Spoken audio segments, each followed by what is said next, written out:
Meanwhile, the House of Representatives continues to be in a major state of uncertainty this morning after Republican House Speaker Kevin McCarthy was ousted by his own party. Representative Patrick McHenry, a Republican from North Carolina, will serve as the temporary speaker under House rules.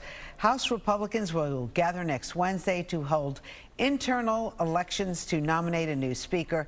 Joining us right now from D.C., Republican Congressman from Long Island, Anthony D'Esposito, a staunch ally of Kevin McCarthy. Nice to have you back on Good Day New York. Good morning. Thanks for having me. All right. How do we control the chaos of D.C. and what's next? Yes, I mean, listen, I think that the story has been that there's a lot of chaos in Washington, D.C., but I think it's important to point out that just a couple of days ago, over 96% of the Republican conference voted in support of Kevin McCarthy to be speaker. And there was a small group led by Matt Gaetz that used the motion to vacate the chair and joined with House Democrats to oust the speaker for the first time in history. So we do have a long road ahead.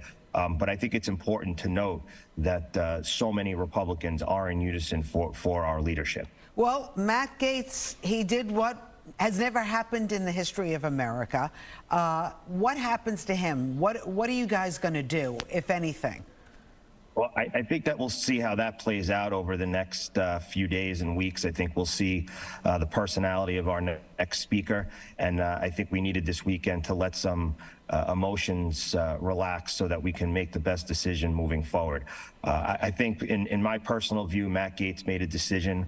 It was a personal vendetta against Kevin McCarthy. They had personal issues, and he utilized this rule on the House floor, the motion to vacate the chair, for only the second time. The last time it was used was in 1910 by Speaker Cannon. But didn't actually go through with vacating the chair. So this is the first time it's happened. Matt Gaetz used it.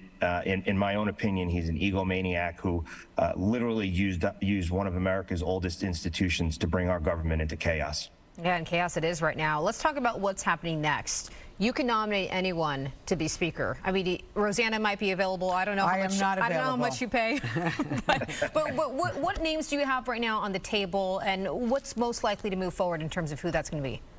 Yeah, so right now there's two members that have officially sent a memo out to the conference letting us all know that they are running for Speaker of the House. That's our Majority Leader, Steve Scalise from Louisiana, and Jim Jordan.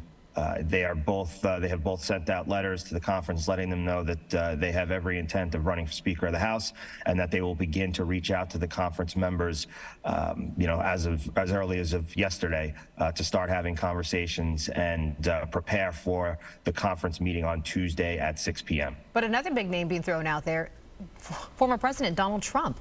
How likely is that? I think right now that the conference is focused on bringing someone into the speaker's seat that is already a member of Congress. I think that there's a lot of talent there. There's people from throughout this country who represent different districts, again, all with great talent that would serve the speaker's chair well. Ukraine support, is that part of the discussions for the next Speaker of the House? I think it's all part of the next discussions. I think that the funding to Ukraine, I think the fact that we passed that 45-day continuing resolution last Saturday in order to keep the government running, and now because of Matt Gaetz, we're wasting a week where we should have been putting appropriation bills on the floor so that we can keep this government open. There is, it's no secret when we do elect a speaker, and hopefully that happens sooner rather than later. We are going to be, as we say, the clock is on the field. We are going to really have to be moving quickly in order to get these appropriations passed so that we can keep the government open. All right, so you were one of the big questions is the next speaker willing to possibly have to move into another CR? Gotcha. Okay, so you were a former detective with the NYPD, currently a congressman in D.C. What's more dangerous or challenging?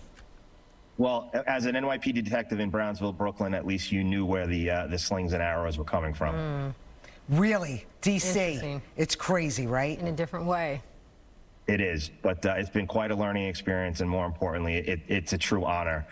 Sometimes I walk out of that Capitol building and look back at the dome, 18 years ago, I was standing a foot post in Brownsville, Brooklyn. Now I'm walking out of the Capitol building, so it's a true honor. I know you mentioned some of the best advice you gotten when you were a cop was someone said keep the windows down. So that's the only way you can hear, smell, and really see the streets. When you keep the windows down in Congress, what are you hearing? What are you smelling? What is it like behind the scenes?